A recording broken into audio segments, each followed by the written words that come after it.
تنافسوها كما تنافسوا، پھر تم ان کے دوڑ میں اپنے آپ کو ایسا لگاؤ جیسے تم سے پہلے لوگوں نے دنیا کے حصول کے لیے اپنی ساری طاقتوں کو خرچ کیا، اور جیسے انہیں ہلاک کیا گیا ویسے تم کو ہلاک کر دیا جائے۔ اس لیے فخر کی چیز ہے، فخر کوئی عیب کی چیز نہیں ہے۔ بے دین ہونا معیوب ہونا ہے، بے نمازی ہونا عیب ہے، اور فخر ہونا عیب نہیں ہے۔ روزی کے لقمے نہ ہونا یہ عیب نہیں ہے، سنت کا زندگی میں نہ ہونا یہ عیب ہے۔ اس لیے کہ کل قیامت کے دن اعلان ہوگا این فقراء هذه الامة ومساکینها، اس امت کے غریب لوگ فقیر لوگ کہاں ہیں؟ فیقومون، وہ کھڑے ہو جائیں گے، فیقال لهم، ان سے کہا جائے گا ماذا عملتم، یہ بتاؤ کہ کیا کر کے آئے ہو دنیا میں؟ وہ کہیں گے ربنا ابتلیتنا فصبرنا وآتیت الاموال والسلطان غیرنا، مال و دولت، جاہ و جلال، حشم و خدم، دنیا کی رنگینیاں، دنیا کی طاقتیں، سلطنتیں، کوٹھی اور بنگلے، سواریاں اور گاڑیاں سب دوسروں کے پاس ہوا کرتی تھی۔ فصبرنا، ہم حلال کی زندگی گزار کے آئے، صبر کی زندگی گزار کے آئے، قناعت کی زندگی گزار کے آئے۔ اللہ کہیں گے صدقتم، تم سچ کہہ رہے ہو، بغیر حساب جنت میں داخل ہو جاؤ۔ وَيَبْقَى شِدَّةُ الْحِسَابِ عَلَى ذَوِي الْأَمْوَالِ وَالسُّلْطَانِ، مال و دولت، جاہ و جلال والوں کے لیے حساب و کتاب کی شدت رہ جائے گی، یہ بغیر حساب کے جنت میں داخل کر دیے جائیں گے۔ اس لیے فخر کی چیز ہے، یہ عیب نہیں ہے۔ آپ علیہ السلام نے اللہ سے مانگا اللہم احیینی مسکینا وتوفنی مسکینا واحشرنی فی زمرۃ مساکین، مجھے غریبوں کے ساتھ زندگی اور غریبوں کے ساتھ موت اور غریبوں کے ساتھ کل میرا حشر فرمانا، کہ یہ فقر مانگا ہوا ہے۔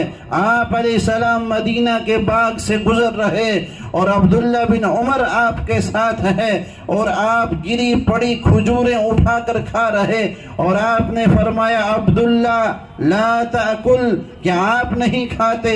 انہوں نے فرمایا لا اشتہی، مجھے بھوک نہیں۔ آپ نے فرمایا بل انا اشتہی، مجھے بھوک ہے۔ ہذہ صبح رابیۃ ما ذقت شیئا، آج 4 دن ہو گئے میرے پیٹ میں ایک لقمہ بھی نہیں گیا ہے۔ دو جہاں کے سردار ہے محمد صلی اللہ علیہ وسلم ہے۔ آپ صفا پہاڑی پر کھڑے ہیں اور آپ نے جبریل سے کہا یا جبرائیل، آج آل محمد کے گھر میں ایک مٹھی جو آٹا نہیں جس سے روٹی پک سکے۔ اسی وقت ایک فرشتہ نازل ہوا، سمع کلامک وانزل ملکا لم ينزل من قبل، ایک فرشتہ نازل ہوا ریشم سے ڈبا تھال لے کر، اور آ کر کہا یا رسول اللہ ان ربک سمع کلامک وبعثنی الیک بمفاتیح خزائن الارض وامرنی ان اعرض عن علیک اصیر معک جبال طہامہ ذهبا وفضة وزمردا یاقوتا افعلت عبدا رسولا او ملکا رسولا۔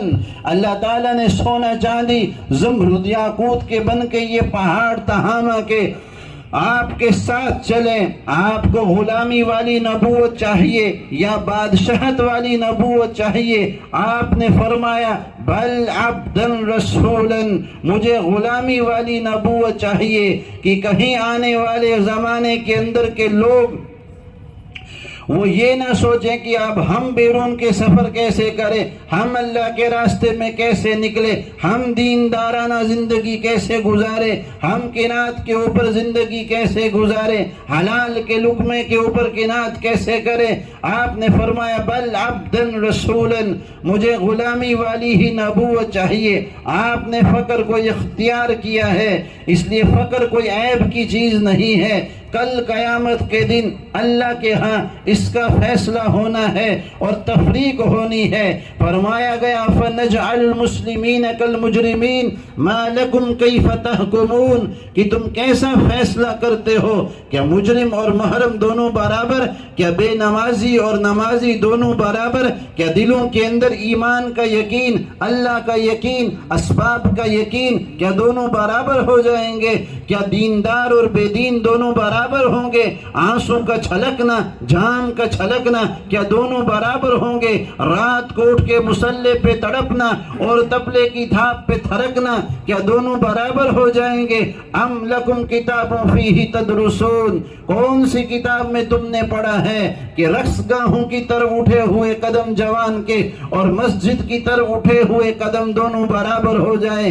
بازار کی زینت بننے والی عورت اور با پرد عورت کیا دونوں برابر ہو جائیں گی؟ وَامْتَازُوا الْيَوْمَ أَيُّهَا الْمُجْرِمُونَ، ظالم الگ ہوگا، مظلوم الگ ہوگا، اس لیے کہ وہ دن آئے گا اللہ کہیں گے اَيْنَ الْمُلُوكُ، آج ساری طاقتیں سلطنتیں ختم ہو گئی، آج ساری بادشاہتیں ختم ہو گئی۔ اَيْنَ الْمُلُوكُ، کہاں ہے بادشاہ؟ اَيْنَ الْجَبَّارُونَ، کہاں ہے ظلم کرنے والے؟ آج قاتل الگ ہوگا، مقتول الگ ہوگا، ظالم الگ ہوگا، مظلوم الگ ہوگا، جابر الگ ہوگا، مجبور الگ ہوگا۔ آج وہ دن آیا ہے۔ اَيْنَ الْجَبَّارُونَ، کہاں ہے ظلم کرنے والے؟ اَيْنَ الْمُتَكَبِّرُونَ، کہاں ہے اکڑ کے چلنے والے، اپنے ایڑی مار کے حسن پہ، دولت پہ، عزت پہ، شہرت پہ اترانے والے؟ لمن الملک اليوم،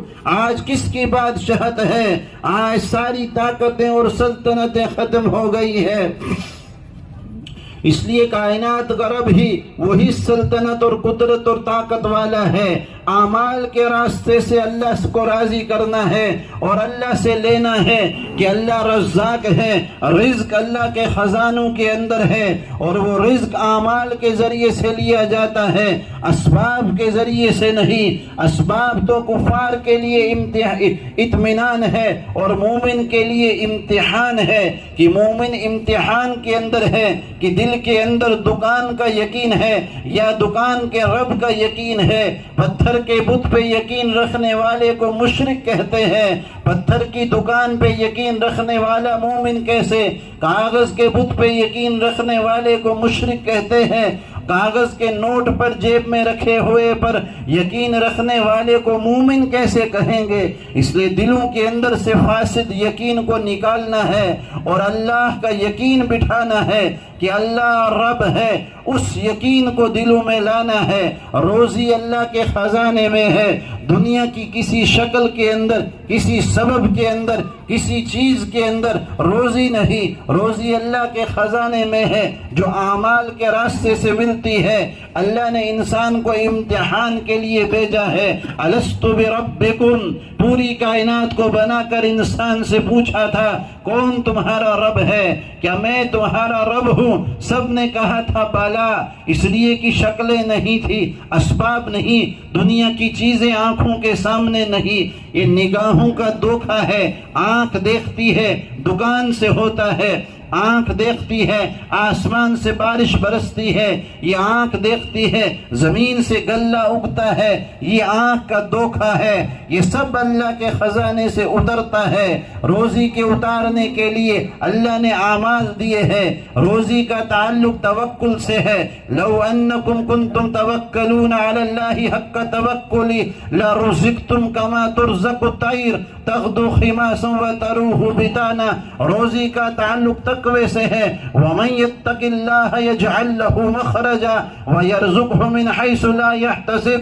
تقوی اختیار کرو گے وہاں سے روزی دوں گا، تم سوچ نہیں سکتے۔ توکل اختیار کرو گے جیسے پرندوں کو دیتا ہوں، خالی پیٹ نکلتے ہیں، بھرے پیٹ لوٹ کے آتے ہیں، تم سوچ نہ سکو۔ روزی کا تعلق نماز سے ہے۔ وَأَمُرْ أَهْلَكَ بِالصَّلَاةِ وَاسْتَبِرْ عَلَيْهَا لَا نَسْأَلُكَ رِزْقًا نَحْنُ نَرْزُقُكَ وَالْعَاقِبَةُ لِلتَّقْوَىٰ۔ روزی کا تعلق نماز سے ہے کہ نماز کی دعوت دو، نماز کا اہتمام کرو۔ روزی ہمارے خزانے سے اترتی ہے۔ ہم تم سے روزی نہیں چاہتے ہیں، روزی کا تعلق استغفار سے ہے۔ نوح علیہ السلام نے اپنی قوم سے کہا فَقُلْتُ اسْتَغْفِرُوا رَبَّكُمْ إِنَّهُ كَانَ غَفَّارًا يُرْسِلِ السَّمَاءَ عَلَيْكُمْ مِدْرَارًا وَيُمْدِدْكُمْ بِأَمْوَالٍ وَبَنِينَ وَيَجْعَلْ لَكُمْ جَنَّاتٍ وَيَجْعَلْ لَكُمْ أَنْهَارًا کہ آپ استغفار کر لیں، روزی کے دہانے اللہ کھولے گا، کاروبار میں، اولاد میں اللہ تعالیٰ برکتیں اور باغات ان کے لیے نہروں کے جال بچھائے گا۔ روزی کا تعلق ہجرت اور نصرت کے ساتھ ہے۔ اللہ نے فرمایا والذین آمنوا وہاجروا وجاہدوا فی سبیل اللہ والذین آووا ونصروا اولئک هم المؤمنون حقا لهم مغفرۃ ورزق کریم، کہ اللہ نے فرمایا اگر تمہارے اندر ہجرت اور نصرت جمع ہو گئی اللہ دو انعام دیں گے، لہم مغفرۃ گناہوں کو معاف کر دیں گے، ورزق کریم عزت کی روزی اللہ عطا فرمائیں گے۔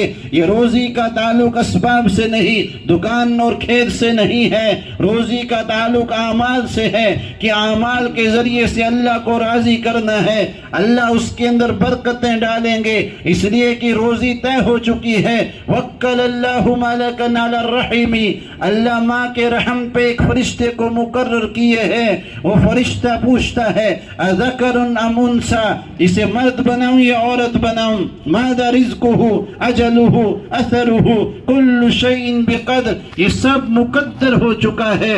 آج کا مسلمان روزی کے لیے پریشان ہے، ایمان کے لیے پریشان نہیں، نماز کے لیے پریشان نہیں۔ اللہ نے کہا نماز کا اہتمام کر، روزی میں دوں گا، اور یہ مسلمان نماز چھوڑ کے صبح سوتا ہے۔ ابراہیم بن ادہم رحم اللہ سے پوچھا برکت کسے کہتے ہیں؟ فرمایا کہ تم نے کتوں کو دیکھا سال میں 6 بچے جنتا ہے، تم نے بکری کو دیکھا سال میں 1 بچہ جنتی ہے، بکری کو ذبح کرنے کے باوجود تمہیں ریوڑ نظر آتے ہیں، کتوں کو ذبح نہیں کیا جاتا، 2-4 ہی بھونکتے گلی کوچے میں نظر آتے ہیں۔ کہا یہ کیسے ہوتا ہے؟ کہا بکری رات کو جلدی سو جاتی ہے، صبح نزول رحمت کے وقت، تہجد کے وقت، فجر کے وقت جلدی جاگ جاتی ہے، اور کتے رات بھر بھونکتے رہتے ہیں، صبح نزول رحمت کے وقت، فجر کے وقت، تہجد کے وقت غفلت کی نیند سو جاتے ہیں، ان کی زندگی سے برکت کو اٹھا لیا جاتا ہے۔ جو جوان صبح فجر نماز چھوڑ کے روزی کے اندر کی برکت چاہتا ہے، بھلا بتائیں کہ برکت کیسے اتر سکتی ہے؟ اللہ نے فرمایا وَأْمُرْ أَهْلَكَ بِالصَّلَاةِ وَاسْتَبِرْ عَلَيْهَا لَا نَسْأَلُكَ رِزْقًا نَحْنُ نَرْزُقُكَ وَالْعَاقِبَةُ لِلتَّقْوَىٰ۔ اگر نماز کا اہتمام ہو گیا، روزی آسمان سے اللہ اتاریں گے، ایسی روزی عطا فرمائیں گے۔ پرندوں کو دیکھے، کچھ پرندے ہیں جو ایک جگہ سے دوسری جگہ اڑ کر جاتے ہیں، کچھ پرندے ہیں جو ایک صوبے سے دوسرے صوبے میں اڑ کے جاتے ہیں، کچھ پرندے ہیں جو ایک ملک سے دوسرے ملک اڑتے ہیں، کچھ پرندے ایک بر اعظم سے دوسرے بر اعظم تک اڑ کر جاتے ہیں، بیچ میں سمندر کا راستہ ہے، کہیں ٹھہرنے کی جگہ نہیں، روزی لینے کی جگہ نہیں، کچھ ناشتہ کرنے کی جگہ نہیں، سستا لینے کی جگہ نہیں، اور کائنات کے رب نے ان کے لیے کیسا انتظام کیا۔ دنیا کے اندر کی سب سے بڑی جو مخلوق ہے وہ بلو ویل ہے، اتنی بڑی مچھلی جو سمندر کے اندر ہے، جو منہ کھولے اس میں ہاتھی کھڑا ہو سکتا ہے، اتنی بڑی مخلوق ہے۔ اور یہ پرندہ جو اوپر سے گزرتا ہے، نیچے یہ مچھلی جو دنیا کی سب سے بڑی مخلوق ہے، جو چھوٹی چھوٹی مچھلیوں کو کھاتی ہے، اس میں کی ایک ہڈی اس کو ہضم نہیں ہوتی، جس کو یہ تھوک دیتی ہے، جس سے عنبر بنتا ہے، اور اس کی وجہ سے اس کے جسم میں خارش پیدا ہو جاتی ہے، اور اس خارش کو لے کر یہ مچھلی پانی کی سطح سے، سمندر کی سطح سے اوپر آتی ہے، اور آسمان سے سورج کی کرنیں اس کے جسم کے اوپر پڑتی ہے، اور اس کو راحت ملتی ہے۔ اس کے جسم میں کیڑے پڑ چکے ہوتے ہیں، اور یہ اوپر سے گزرا ہوا پرندہ، اور اس کی نگاہیں اللہ نے بہت ہی زیادہ بہت ہی زیادہ باریک بھی ہے اور اس کو اوپر سے نظر آتا ہے. یہ مچھلی اس کو ایک جزیرہ نما نظر آتی ہے اور یہ آ کر وہاں پر لینڈ ہوتا ہے اور اللہ نے اس کے لیے بریانی کا اور کباب کا انتظام کیا ہوا ہے اور یہ آ کر وہ اس کے جسم کے اندر سے کیڑوں کو چگتا ہے اور چگ کر کھاتا ہے. اس کا جسم بھر جاتا ہے, مچھلی کو راحت ہوتی ہے, مچھلی پانی کے اندر اور کیڑا اور پرندہ آسمان کے اوپر اڑ جاتا ہے. اللہ نے فرمایا لو انکم کنتم توکلون علی اللہ حق توکلی لرزقتم کما ترزق الطیر, اگر تم نے ایسا توکل کر لیا, ایسا کھلاؤں گا جیسے پرندوں کو دیتا ہوں جو خالی پیٹ جاتے ہیں بھرے پیٹ لوٹ کے آتے ہیں. روزی کا تعلق اعمال سے ہے, اسباب سے نہیں, اس لیے اعمال میں قوت پیدا کرنی پڑے گی. صحابہ 2 رکعت نماز پڑھ کے اپنے مسائل کا حل کرتے تھے. نماز کے بغیر دعاؤں کے ذریعے سے ایک بوڑھی اماں کے بیٹے کا انتقال ہوا اور اس بوڑھی اماں کو خبر نہ دی گئی. آپ علیہ السلام نے فرمایا اس کی اماں کو خبر دو. جب اس کو غسل اور کفن پہنا دیا گیا, لوگوں نے جا کر بتایا کہ اماں تیرا بیٹا انتقال کر گیا ہے, اور وہ دوڑتی ہوئی جب آئی اور دل ہی دل میں کہا آمنت بک طوعا وہاجرت الیک رغبتا, یا اللہ تیرے شوق میں ایمان لائی تھی اور تیرے ہی شوق میں نے ہجرت کی تھی. آج میرا بیٹا مر گیا, کفار مجھے تانا دیں گے, فلا تشمت بی الاعداء, اب میرے دشمنوں کو مجھ پر خوش نہ کر اور کہ وہ مجھے تانا دیں. اسلام چھوڑا تھا, بیٹا مر گیا. حضرت انس فرماتے ہیں جس کو ہم نے غسل دیا, کفن پہنایا, وہ کفن پھاڑ کے زندہ کھڑا ہو گیا, دوپہر کا کھانا ہمارے ساتھ کھایا. یہ ہے اللہ کی قدرت, اللہ کی طاقت. اللہ جو چاہتا ہے ما شاء اللہ کان, جو چاہتا ہے وہ کر دیتا ہے, اور جو نہ چاہے لم یکن, وہ ہو نہیں سکتا. اس لیے اللہ کے یقین کو اور اللہ کی ربوبیت کو سمجھنا ہوگا, دلوں کے اندر یقین بٹھانا ہوگا, اور رذائل اور دلوں کے اندر سے یہ فاسد یقین جو سبب کا ہے, جو اسباب کا ہے, جو چیزوں کا ہے, جو دنیا کی دھن اور دولت کا یقین دنیا کی دلوں کے اندر بسا ہوا ہے, اس دل کو صاف کرنا پڑے گا. الا ان فی الجسد مضغہ, کہ جسم کے اندر یہ گوشت کا لوتھڑا, اذا صلحت صلح الجسد کلو, اس کو سدھارنا پڑے گا, اس کو یقین تبدیل اس کا کرنا پڑے گا. یقین سیکھنے سے آتا ہے. جب ایمان کے مذاکرے ہوتے ہیں کہ صحابہ ایمان کا مذاکرہ کرتے تھے, وَإِذَا تُلِيَتْ عَلَيْهِمْ آيَاتُهُ, جب اللہ کی آیات ان کے سامنے پڑھ کے سنائی جاتی تھی, وَجِلَتْ قُلُوبُهُمْ, دل دہل جاتے تھے, آنکھیں نم ہو جاتی تھی اور آنسو بہ پڑتے تھے جب ان کے سامنے اللہ کی آیات کا تذکرہ ہوتا تھا کہ اللہ خالق اور مالک ہے. صحابہ اس کے لیے گشت کرتے تھے. یا اہل السوق ما اعجزکم, ابو ہریرہ بازار میں گشت کر رہے ہیں اور لوگوں کو مسجد میں بلا کر ایمان کا مذاکرہ کر رہے ہیں, ایمان سکھا رہے. امام بخاری رحم اللہ نے بخاری شریف میں باب قائم کیا ہے ازدیاد ایمان کا, ایمان کے بڑھنے کا, اور اس کے اندر واقعات کو نقل کیے ہیں. معاذ بن جبل ایسے بڑے بڑے صحابہ بازار میں نکلتے اور لوگوں سے کہتے کم بنا, تعال بنا, اجلس بنا, نؤمن ساعتن کئی نزداد ایمانا, ہمارا ایمان بڑھ جائے, آپ چلے ہمارے ساتھ, بیٹھے ہمارے ساتھ. ایمان کا تذکرہ کرتے ہیں, اللہ کی ربوبیت کو بیان کرتے ہیں. دلوں کے اندر وجیلت قلوبہم, اور دلوں کے اندر ایمان بڑھ جاتا تھا. اس لیے ایمان سیکھنے سے آتا ہے, اسلام میں داخل ہوا جاتا ہے اور ایمان دلوں میں داخل ہوتا ہے. جس جماعت نے آ کر وقالت الاعراب آمنا, جماعت نے آ کر نبی کے پاس کلمہ پڑھا اور آپ باہر نکلے اور کہا آمنا, ہم مومن ہو گئے. اللہ نے قرآن اتارا لم تؤمنوا, تم مومن نہیں ہوئے, ولیکن قولوا اسلمنا, یہ کہو کہ ہم اسلام میں داخل ہوئے ہیں. اور اسلام الگ ہے, ایمان الگ ہے. اور اسی رکوع کے اندر نیچے فرمایا انما المؤمنون الذین آمنوا باللہ ورسولہ، ایمان والے وہ ہے جو اللہ اس کے رسول پر ایسا ایمان لائے، ثم لم يرتابوا، ذرہ برابر شک نہ کرے، وجاہدوا باموالہم وانفسہم، جو مال و جان کے جہد کے ساتھ اٹھ کھڑے ہو، کہاں؟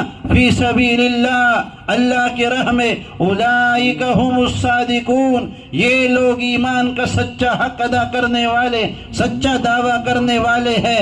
ایمان کو مشروط بیان کیا گیا کہ ایمان کے ساتھ شرط ہے، ایمان بڑھے گا اللہ کے راستے کے خروج سے، ایمان بڑھے گا اللہ کی توحید کے تذکرے سے، اللہ کی توحید کے دعوت سے، کہ دلوں کے اندر ایمان بڑھے گا۔ حدیث کے اندر ہے، ما من نبی بعثہ اللہ قبل کان لہ فی امتہ حواریون و اصحاب، ہر نبی ایک جماعت چھوڑ جاتا ہے، یاخذون من سنتی و یقتدون من امری، جو نبی کی سنت کو پکڑ لیتی ہے، ان کے نقش قدم پر چلتی ہے۔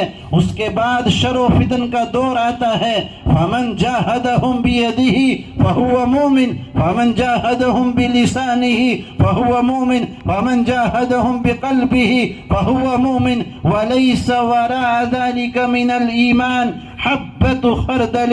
مسلم شریف کی یہ روایت ہے، آپ نے فرمایا اگر ایمان دلوں کے اندر ہوگا، دوسروں کو برائی سے بچائے گا، توحید کی دعوت دے گا، رسالت کی، آخرت کی، نیکی کی دعوت دے گا، اگر لوگوں کے گناہ اس کو غمزدہ نہ کرے اور اس کو بے چین نہ کرے، لیس وراء ذلک من الایمان حبۃ خردل، تو سمجھ لیں اس کے دل میں رائی کے دانے کے برابر بھی دلوں کے اندر ایمان باقی نہیں ہے، کیونکہ تغیر کا حکم آیا ہے کہ تغیر کر دے، کہ آپ دوسرے ماحول سے اس کو بدل دے، اور اس کے اسباب کا یقین ہے، ایمان کا، اعمال کا اور اللہ کا یقین اس کے دل میں کیسے آ جائے۔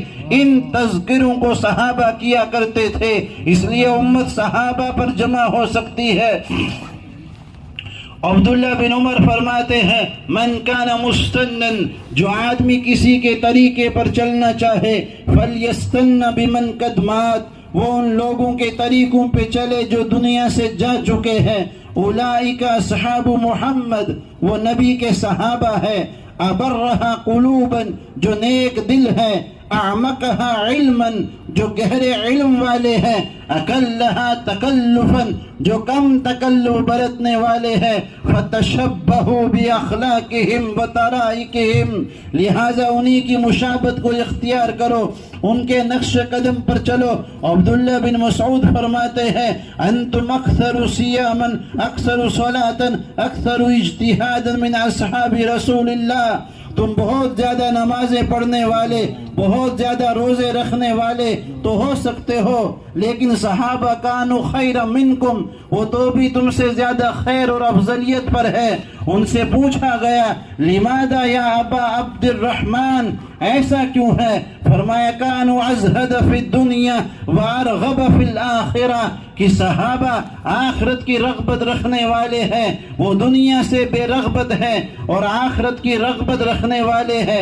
صحابہ کے دلوں کے اندر آخرت کی رغبت ہے، امت صحابہ پر جمع ہو سکتی ہے۔ صحابہ کا جو یقین ہے، یا ایھا الذین آمنوا آمنوا، ایمان والو تمہیں ایمان لانے کی دعوت دے رہے، اللہ دعوت دے رہے ہیں۔ کیسا ایمان؟ کما آمن الناس، جیسے تم سے پہلے لوگ، یعنی جو صحابہ کا ایمان ہے، اس ایمان کی دعوت ہے کہ دل کو پاک کرنا پڑے گا اسباب کے یقین سے، شکلوں کے یقین سے، دنیا کے یقین سے، طاقت اور سلطنت کے یقین سے۔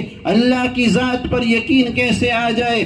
دنیا کی طاقتیں ختم ہو جاتی ہے، اللہ کی طاقت کو دوام ہے۔ یہاں بڑے بڑے بادشاہ آئے، وہ Mughal emperor, British emperor, Hitler, Mussolini, بنو عباس، بنو امیہ، عثمانی ترک، چنگیز خان، ہلاکو خان، تیمور لینگ، محمود غوری، محمود غزنوی، کہاں گئے ہندوستان کے راجہ و مہاراجہ؟ مغلیہ سلطنت، بابر و ہمایوں، اکبر و شاہ جہاں، بہادر شاہ ظفر، کہاں چلے گئے نمرود و قارون، ابو جہل؟ سب تہے خاک سو گئے، سب کی طاقتیں اور سلطنتیں ختم ہو گئی۔ یہاں صرف اللہ بادشاہ ہے، صرف اللہ کی طاقت چلنے والی ہے، صرف اللہ رب ہے، رزاق ہے، خالق اور مالک ہے۔ اس یقین کو سیکھنا ہے، اس یقین سے دل کو متاثر کرنا ہے اور دنیا کے یقین کو دل سے نکال دینا ہے، دنیا کے خوف سے دل کو پاک کر دینا ہے، صرف اللہ کا یقین دل میں بٹھانا ہے۔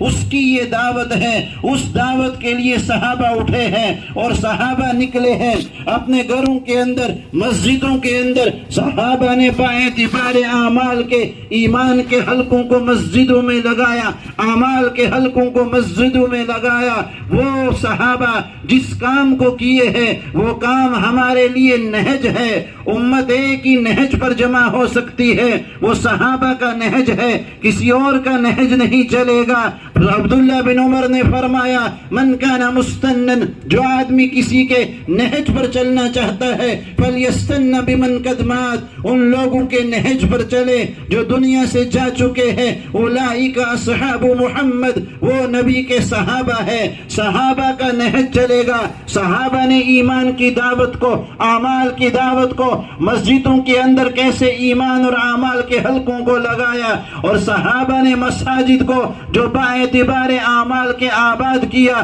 سمامہ بن اسال ایسا ضدی کافر ہے، مسجد میں داخل ہو کر صحابہ کے ایمان اور اعمال کے حلقوں کو دیکھ کر اس کا دل متاثر ہوا، اسلام کے اندر داخل ہو گیا۔ کفار اور مشرکین کے اسلام میں داخل ہونے کا سبب صحابہ کے اعمال بنے ہیں، جو ایمان اور اعمال کے حلقوں کو مسجدوں کے اندر قائم کیا، مسجدوں کو آباد کیا باعتبار ایمان اور اعمال کے۔ امام غزالی رحم اللہ فرماتے ہیں ان کل قائد فی بیتہ، جو شخص اپنے گھر میں بیٹھا ہے، اینما کان، جہاں کہیں بھی بیٹھا ہے، فلیس خالیا فی ہذہ زمانیا منکر، وہ منکر اور گناہ سے خالی نہیں ہے، اس لیے کہ منکر کا نہ روکنا بھی منکر ہے، گناہ کا نہ روکنا بھی گناہ ہے۔ پھر فرمایا کہ چاہے کہ ایک جماعت بازار میں نکلے اور لوگوں میں گشت کر کے ان کو بلائے مسجد کی طرف، یعلم الناس دینہم، تاکہ وہ ان کو ان کا دین سکھایا جائے، مسجد کی آبادی کی محنت کو امام غزالی رحم اللہ تعالی اتنے 100 سال پہلے بتا رہے ہیں کہ معلوم ہوا کہ امت ارتداد سے بچے گی اور ضلالت اور جہالت سے بچے گی، کہ اس کے لیے ضروری ہے کہ مسجد کے ماحول کو قائم کیا جائے اور مسجدوں سے ایمان اور اعمال کی دعوت کو دیا جائے، کہ مسجدوں میں قرآن اور حدیث کے حلقوں کو لگایا جائے۔ جو زمانے کے اندر ابو ہریرہ جیسا محدث بھی بازار میں نکل کر گشت کرتا تھا، آج کا مسلمان عار محسوس کرتا ہے گشت کرنے کو، ملاقاتیں کرنے کو اور دعوت دینے کو۔ آپ علیہ السلام انفرادی دعوت کے لیے دروازے پر ایک آدمی آ کر کھڑا ہوا جس نے کہا علمنی یا رسول اللہ بما علمک اللہ، مجھے وہ سکھائیں جو آپ کو اللہ نے سکھایا ہے۔ آپ علیہ السلام مجمع کو یہاں چھوڑ کر دروازے پر گئے اور جا کر اس کو توحید کی دعوت دی، ایمان کی دعوت دی۔ اتنی دیر تک آپ اس کو دعوت دیتے رہے کہ روایت میں ہے کہ آپ تھک گئے، آپ کے لیے کرسی لائی گئی جس کے پائے لوہے کے تھے، آپ اس پر بیٹھ کر اس کو انفرادی دعوت دیتے رہے۔ حضرت عباس رضی اللہ تعالی عنہ نے فتح مکہ کے موقع پر ابو سفیان کو پوری رات بیٹھ کر انفرادی دعوت دی۔ صحابہ کے ان اعمال کو دیکھ کر فتح مکہ کے موقع پر ہندہ جیسی عورت بھی، ہندہ جیسی سخت دل عورت بھی اسلام کے اندر داخل ہو گئی، کہ جب صحابہ کے اعمال کو دیکھا بیت اللہ کے اندر، اس نے مساجد کے ماحول کو باعتبار اعمال کے آباد جو صحابہ کے زمانے میں کیا، احب البلاد اللہ تعالی مساجدها وابغض البلاد اللہ تعالی اسواقها، سب سے بہترین جگہ مسجد ہے، سب سے بدترین جگہ ابغض جگہ بازار ہے۔ علامہ نووی رحم اللہ فرماتے ہیں بازار سب سے زیادہ ابغض کیوں ہے؟ اس لیے کہ سارا کا سارا جھوٹ، گبن، دھوکہ، بددیانتی اور نگاہوں کی خیانت بازار میں ہوتی ہے۔ اور مسجد اس لیے بہترین ہے کہ اللہ کا گھر ہے، فرشتوں کا نزول ہے، رحمت کا نزول ہے، اعمال ہے۔ مسجد سب سے بہترین جگہ ہے۔ المساجد بیوت اللہ فی الارض، مسجد زمین میں اللہ کے گھر ہے۔ تضیء لأہل السماء، یہ آسمان والوں کے لیے ایسے چمکتی ہے، کما تضیء نجوم السماء لأہل الارض، جیسے زمین والوں کے لیے آسمان کے ستارے چمکتے ہیں، ایسے آسمان والوں کے لیے مساجدیں چمکتی ہے۔ ان لکل اوتا، جو شخص مسجد میں بیٹھتا ہے اور مسجد میں بیٹھ کر وہ ایمان اور اعمال کے حلقوں کو قائم کرتا ہے، فرمایا کہ فرشتے اس کے ساتھ بیٹھتے ہیں۔ الملائکۃ جلساؤہم، فرشتے ان کے ساتھ بیٹھتے ہیں ان کا فیض حاصل کرنے کے لیے۔ ان غابوا یفتقدونہم، اور اگر یہ کسی دن نہ آئے فرشتے اداس ہو جاتے ہیں کہ وہ شخص کہاں چلا گیا جو یہاں بیٹھ کر تعلیم کرتا، مذاکرہ کرتا، ایمان کی بات کرتا، مشورہ کرتا، گشت کرتا، وہ کہاں چلا گیا۔ ومرضوا، وہ بیمار ہے، عادوہم، سب چل کے اس کی عیادت کرتے ہیں۔ وإن كان في حاجة، اگر کسی ضروری کام میں پھنس جائے، آنوہم، فرشتے اس کی مدد کرتے ہیں۔ آپ نے فرمایا جلیس المسجد علی ثلاث خصال، مسجدوں میں بیٹھنے والا شخص 3 فائدوں میں سے ایک ضرور حاصل کر لے گا۔ اخ مستفاد، کوئی ایسا بھائی مل جائے جس سے استفادہ ہو، او کلمت محکمت، حکمت بری بات سننے کو مل جائے، او رحمت منتظرت، یا اللہ کی رحمت مل جائے جس کا ہر کسی کو انتظار ہے۔ اس لیے صحابہ کی طرح مساجد کو ایمان اور عمل کے ماحول سے زندہ کرنا ہے۔ شیطان روکے گا، الشیطان ذیب الانسان، شیطان انسان کا بھیڑیا ہے، کذیب الغنم، بکریوں کے بھیڑیوں کی طرح، یأخذ الشاة القاصیة والناحیہ، وہ ہر ایسی بکری کو پکڑ لیتا ہے جو ریوڑ سے الگ ہو۔ فَإِيَّكُمْ وَالشِّعَابِ، اس لیے گاٹھیوں میں علیحدہ رہنے سے بچو۔ وَعَلَيْكُمْ بِالْجَمَاعَةِ وَالْعَامَّةِ وَالْمَسْجِدِ، اس لیے جماعت کے ساتھ، اجتماعیت کے ساتھ، عام لوگوں میں رہنا اور مسجد کو لازمی پکڑ لو۔ ارتداد سے بچنے کے لیے اور کفر و دلالت سے بچنے کے لیے اپنی نسلوں کو، جوانوں کو مسجد کا ماحول دینا ہے، مسجد کی طرف گشت کر کے بلانا ہے کہ صحابہ لوگوں کو مسجد کی طرف بلا کر اور مسجد میں ایمان اور عمل کا حلقہ لگاتے۔ قوم یقرؤون القرآن، قوم یتذاکرون الحلال والحرام ویصلون الصلاۃ، یہ سارے کے سارے اعمال دور رسالت کے اندر، عہد نبوی کے اندر، مسجد کے اندر لگائے جاتے تھے۔ ایک بوڑھی اماں کا انتقال ہو گیا، آپ نے فرمایا انی رأیتها فی الجنہ، میں نے اس کو جنت میں دیکھا، لما کانت تلقط القضاء من المسجد، اس لیے کہ وہ مسجد سے کوڑا کرکٹ اٹھایا کرتی تھی، کہ مسجد سے تعلق ایمان کی نشانی ہے۔ انما یأمر مساجد اللہ من آمن باللہ والیوم الآخر، کہ جس کا تعلق مسجد سے ہوگا یہی مومن ہے، اسی کو اللہ پر اور آخرت کے اوپر یقین ہے کہ مسجدیں، فرمایا کل قیامت کے دن سبعۃ ظلهم اللہ فی ظل یوم لا ظل الا ظلہ، 7 شخص کل اللہ کے عرش کے سائے کے نیچے ہوں گے، جس دن اللہ کے عرش کے سائے کے علاوہ کوئی سایہ نہ ہوگا۔ الامام العادل، عادل بادشاہ، والشاب نشا فی عبادت اللہ، وہ جوان جو جوانی میں اللہ کی عبادت کرے، ورجلان تحابا للہ تعالی، وہ 2 شخص جو اللہ کے لیے آپس میں ایسی محبت کرے، اجتمع علی ذالک وتفرق علیہ، ان کا جڑنا، بیٹھنا اور جدا ہونا اللہ کے لیے ہو۔ ورجل دعته امرأة ذات منصب وجمال، وہ شخص جس کو ایک حسین عورت گناہ کی دعوت دے، فقال، اور وہ کہے انی اخاف اللہ، مجھے اللہ کا ڈر ہے۔ ورجل تصدق بصدقۃ فاخفاها، وہ شخص جو اللہ کے راہ میں ایسا خرچ کرے، لا تعلم شمالہ ما تنفق یمین، ایک ہاتھ سے دے اور دوسرے ہاتھ کو پتہ بھی نہ چلے. وَرَجُلٌ ذَكَرَ اللَّهَ خَالِيًا فَفَاضَتْ عَيْنَاهُ، اور چھٹا وہ شخص ہے جو تنہائی میں اللہ کا ذکر کرے اور آنکھوں سے آنسو بہ پڑے.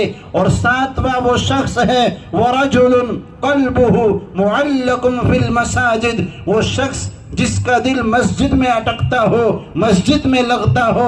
امام شافعی رحم اللہ فرماتے ہیں مثل المومن فی المسجد کمثل سمک فی الماء، مومن کی مثال مسجد میں ایسی ہے جیسے مچھلی کی پانی میں. ومثل المنافق فی المسجد کمثل عصفور فی القفص، اور منافق کی مثال مسجد میں ایسی ہے جیسے پرندے کی پنجرے میں وہ پھڑ پھڑاتا ہے، نکلنے کی تدبیریں سوچتا ہے. حضرت علی رضی اللہ تعالیٰ عنہ آدھی رات کو مسجد کے محراب میں کھڑے ہوتے، اپنی داڑھی کو پکڑتے. دخل زرار بن زمرہ کنانی علی معاویہ فقال یا زرار صف لی علی. حضرت زرار بن زمرہ کنانی داخل ہوئے حضرت معاویہ کے پاس، اور حضرت معاویہ نے حضرت زرار سے کہا یا زرار صف لی علی، ذرا علی کے صفات تو بیان کر. حضرت زرار نے فرمایا اواتوفینی یا امیر المومنین، اے امیر المومنین آپ مجھے معاف کر دے، میں علی کے صفات کو گنوا نہیں پاؤں گا. حضرت معاویہ نے فرمایا لا اوفیکا، میں تمہیں معاف نہیں کروں گا، علی کے صفات کو بیان کر. حضرت زرار نے فرمایا اما اذا لا بد، اگر علی کے صفات کو بیان کرنا ضروری ہے تو اسمع، تو پھر سن. واللہ انہ کان واللہ بعید المدى شدید القوا یقول فصلا يحكم عدلا يتفجل العلم من جوانبه وتنطق الحكمة من نواحيه يستوحش من الدنيا وزهرتها ويستانس الليل بظلمته. كان والله غزير العبر طويل الفكرة يقلب كفه ويخاطب نفسه. کہ میں تمہیں کیا بتاؤں کہ علی کیسے تھے، حکمت بری بات کرنے والے، اور ان کے روئیں روئیں سے علم پھوٹا کرتا تھا. علی ایسے تھے کہ رات کے اندھیرے سے محبت تھی، دن کے اجالے میں جی گھبراتا، رات کی تاریخی میں جی لگتا تھا. کان واللہ غزیر العبر، علی ایسے تھے آنسوں کی لڑیاں بہانے والے، طویل الفکرہ اور بہت ہی زیادہ غموں میں رہنے والے. یقلب کفہ، اپنی ہتھیلی کو پلٹتے، ویخاطب نفسہ، اپنے آپ کو خطاب کرتے، اور پھر دنیا سے کہتے الی تزیرتی الی تشوقتی الی تشوفتی الی تزینتی، کہ دنیا تو میرے لیے مزین ہو کے آتی ہے، سج دج کے آتی ہے، بنا اور سنگار کر کے آتی ہے. قد بددتک الثلاث، جا میں تجھے 3 طلاقیں دے چکا ہوں. لا سبیل الیک، تیرا میرے پاس لوٹنے کا کوئی راستہ نہیں. آہن آہ من قلت الذات و بعد السفر و وحشت الطریق. علی فرماتے رات کو محراب میں کھڑے ہو جاتے، وقابضا علی لحیتہ، اپنی داڑھی کو دونوں ہاتھوں سے پکڑ لیتے اور ایسے روتے. یتململ کململ السلیم، ایسے تڑپتے جیسے بچھو کا کانٹا تڑپتا ہے، جیسے غموں کا مارا روتا ہے. حضرت علی ایسے رویا کرتے تھے، اور پھر دنیا سے کہتے ہیہات ہیہات غر غیری، جا کسی اور کو دھوکا دے، میں تجھے چھوڑ چکا ہوں. عزت کی ذلیل، تیری عزت بھی ذلیل ہے. مجلسوں کی حقیر، تیری مجلس بھی حقیر ہے. اور پھر کہتے آہن آہ، کیا بنے گا علی کا؟ کون علی؟ جس علی سے نبی نے کہا یا علی اترضا ان یکون منزلک مقابل منزلی، علی تو راضی ہے جنت میں تیرا گھر میرے گھر کے سامنے ہوگا. وہ علی کہتے ہیں آہن آہ من قلت الذات و بعد السفر و وحشت الطریق، راستہ بہت کٹھن ہے اور زیادہ سفر بہت تھوڑا ہے. یہ علی رات کو مسجد میں کھڑے ہو کے تہجد میں اللہ کے سامنے گڑ گڑاتے اور اللہ سے مانگتے. صحابہ مسجد کے اندر ایمان کو سیکھتے، اعمال کو سیکھتے. مولانا الیاس علیہ رحمہ فرماتے حوادث زمانہ نے مسجد کو، علم کو مسجد سے نکال دیا، ورنہ دور رسالت کے عہد نبوی کے زمانے کے اندر یہ سارے کے سارے حلقات مسجد کے اندر ہوا کرتے تھے۔ ایمان کو سیکھنے کی جگہ مسجد ہے، مسجدوں میں قرآن و حدیث کے حلقوں کو لگا کر لوگوں کو بلا کر ان کے ساتھ ایمان کا مذاکرہ کیا جائے، توحید کا مذاکرہ کیا جائے، اللہ کی بڑائی کو بتایا جائے، ورنہ آج دنیا کو بتایا جاتا ہے ہمارے گھروں میں، ایوانوں میں اور ہمارے بازاروں میں دنیا کے تذکرے ہیں۔ صحابہ کے گھروں کے اندر ایمان کے تذکرے ہوتے تھے۔ صحابہ کے زمانے کی عورتیں اس زمانے میں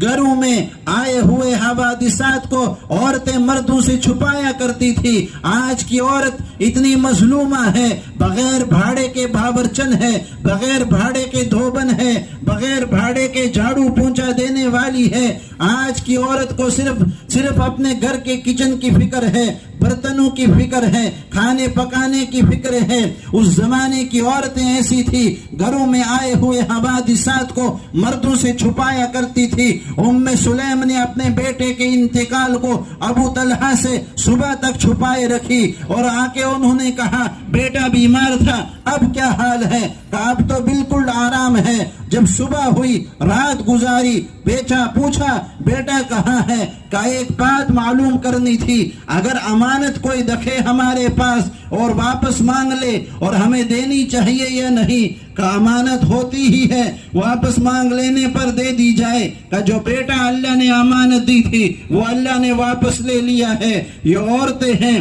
جو گھروں میں آئے ہوئے حوادثات کو، اس زمانے کی عورتیں اپنے بچوں کی تشکیل کر کے اللہ کے راستے میں ایسا بھیجتی تھی کہ اپنے بچے کو اللہ کے راستے میں تشکیل کر کے بیچتے وقت ماں نے بیٹے کے گلے سے لگایا اور پوچھا کہ بیٹا تو نے زرہ کیوں پہنی ہے؟ کیا موت کے ڈر سے زرہ پہنی ہے؟ کہ ماں موت کے ڈر سے زرہ نہیں پہنی ہے، بلکہ میں نے سوچا کہ جب میری لاش گر جائے گی، اوپر سے گھوڑے دوڑیں گے، لاش کی بے ادبی ہو جائے گی اور میرے چیتھڑے اڑ جائیں گے، اس ڈر سے میں نے زرہ پہنی ہے۔ ماں نے بیٹے سے کہا بیٹا جب کوئی بکری مر جاتی ہے اس کی کھال ادھیڑ دی جاتی ہے اور اس کے خون کے پھوارے چھوٹ جاتے ہیں، بوٹی بوٹی کر دی جاتی ہے، بھلا بکری کو اسے کیا سروکار ہے؟ میں تیری ماں چاہتی ہوں کہ تیری لاش اللہ کے راستے میں گرے، تیرے اوپر سے گھوڑے دھوڑے اور تیرے اور پاؤں کے نیچے تو روندا جائے اور تیرے بوٹی بوٹی ہو جائے، چیتھڑے اڑ جائے، خون کے پھوارے چھوٹ جائے،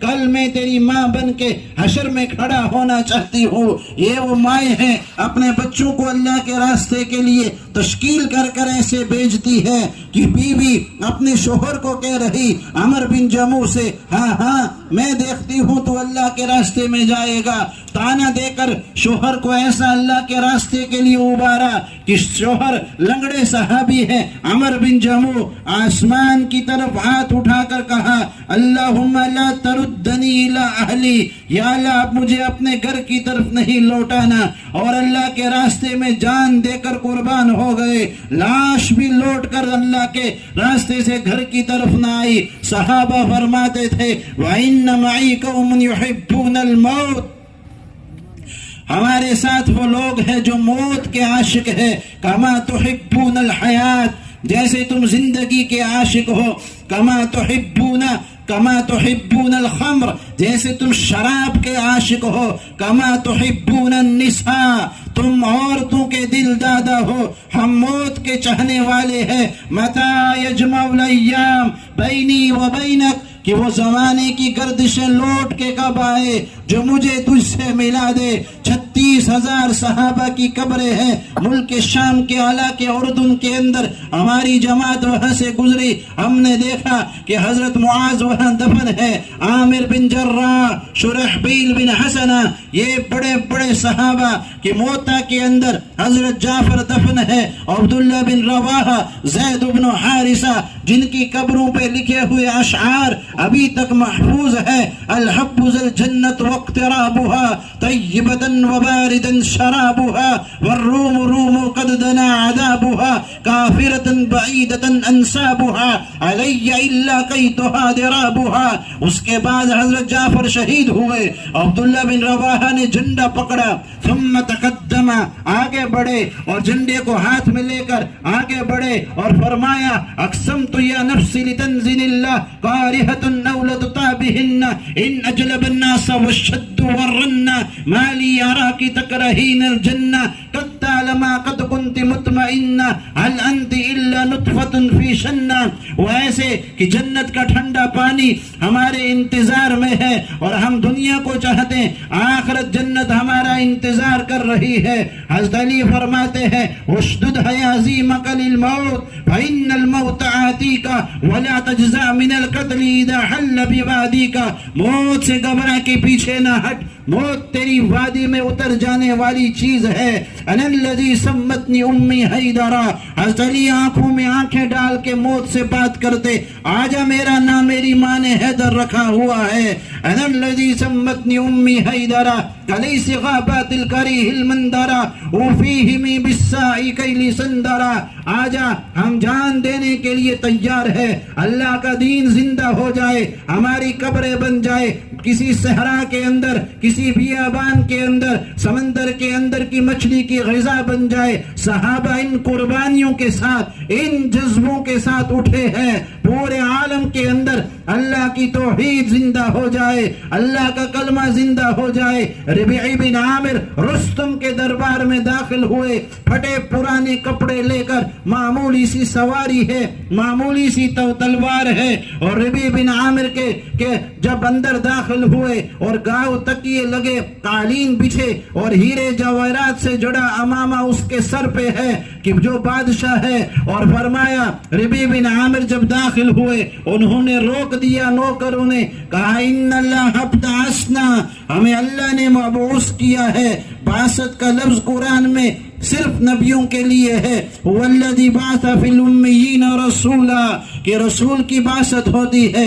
اس امت کا صحابی کہتا ہے ہمیں اللہ نے مبعوث کیا ہے. لنخرج العباد من العبادت العباد الى عبادت رب العباد, کہ ہم تمہیں اس غلامی سے نکال کر رب کی غلامی میں لانا چاہتے ہیں. من جور الادیان الى عدل الاسلام, اس ظلم سے نکال کے تمہیں اسلام کے عدل میں لانا چاہتے ہیں. من ضیق دنیا الى سعتها الى وسعتها, ہم تمہیں اس تنگی سے نکال کر سونے کے پلنگ پہ بیٹھے ہوئے رستم سے کہہ رہا ربیع بن عامر کہ تجھے اس تنگی سے نکال کر اور پھٹے پرانے کپڑے ہیں کا اس وسعت کی طرف لانا چاہتا ہوں. فارسلنا بدینہ الی خلقی, اس دین کو اللہ نے دیا ہے, اس کی خلق تک پہنچانا ہماری ذمہ داری ہے. یہ ربیع بن عامر اللہ کی توحید کی دعوت دے کر للکار کر کفر و شرک کی صفوں کو چاک کرتے ہوئے جا کر توحید کی ایمان کی دعوت دی ہے کہ اللہ کا دین زندہ ہو جائے. اینقص دین وانا حی, ابو بکر فرمائے کہ اللہ کا دین مٹے ابو بکر زندہ رہے, یہ ہو نہیں سکتا ہے. لو منعونی قال مما یعطون رسول اللہ لجاہدتہم, اگر رسول کے زمانے کے اندر زکوٰۃ کے جانور کے ساتھ جو رسی دی جاتی تھی اگر وہ رسی کم ہو گئی میں اپنی جان دے دوں گا. وارتدت العرب حول المدینہ, حضور کے چلے جانے کے بعد مدینہ کے ارد گرد کے لوگ مرتد ہو گئے. آپ نے حضرت ابو بکر نے جماعتوں کو بھیجا, حضرت اسامہ کی جماعت کو بھیجا اور جماعتوں کو ایسا بھیجا اور کہ پورے علاقے کے اندر جماعتیں بکھر گئی. توحید کی رسالت کی دعوت کو لے کر اللہ نے ہمارے ذمے رکھا ہے. کنتم خیر امہ, اس امت کو خیر والا اسی لیے کہا.